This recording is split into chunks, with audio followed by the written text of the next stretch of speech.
Hi guys, welcome to In 5 Minutes. We are talking about memory management. One of the new factor or new concept of memory management is a dynamic memory partition. Just to quickly look at the history, we already talked about memory allocation. Memory allocation had two major options: fixed size, variable size. One of the variation of the same memory allocation is dynamic, which we are learning now in terms of dynamic memory partition. In fixed size partition, we were very clear that after giving OS its share, we will have fixed size partition used by the user for processes. In variable size, we said along with the conventional space for OS, remaining blocks would be of different size. Some may be very small, some may be lucky enough to survive for a much better time. So fixed and variable size we have discussed. The third type can be understood as a dynamic memory partition. What is this and how it is going to work? Well, in this case, we are talking about a normal RAM, which is a random access memory. Concept is fairly simple. Apart from giving OS its share, none of the thing has been made partition off. But depending on the request, suppose there is a request coming for X bytes, then we would be attaching I to I plus K and store Rx in this. That means with reference to dynamic memory partition, number of partition, size of partition would vary depending on the request, giving best result because minimum or near about no internal fragmentation, but more or less external fragmentation still may arrive. Let's try to see a practical example how it works.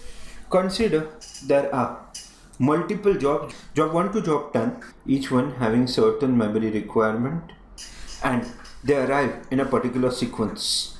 So let's see how memory allocation would work. Initially speaking, job 1, job 2, job 3, job 4, job 5, job 6 all will be allotted memory as per the need, as you can see in this particular diagram over here. You can see diagram over here where job 1 100, job 2 10, job 3 35k, job 4 and so on. But now at the end what we are left with is a 16k memory, but the 7th one requires 25k. Under this case, what would happen? Certain processes which are over will give away memory to the system. That includes job 2, which is over, anymore it's not there, job 5 over, and similarly job number 4. So now after getting exhausted, there is no space for new. Now depending on certain process, certain algorithm, let's say we target job 2 which will get removed, job 4 which will get removed, we will get us to this kind of a diagram where you have a job 1, job 3 and job 5 with a certain amount of data or whatever we do. Then we go to the next, the in series. We'll be talking about job 7. Now even in job 7 what has happened? Job 7 technically is 25k is fitted into the system. As we go further, remaining job gets over, free space available, job 8 enters the system, then leaves the system. Further, job 9 takes 88k, leaves it first. Again job 10, which would be 100k, would come after this.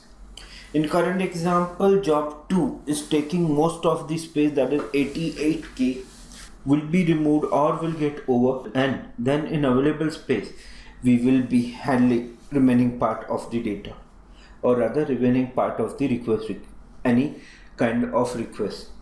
So that's dynamic memory which we are talking about. Thanks for watching.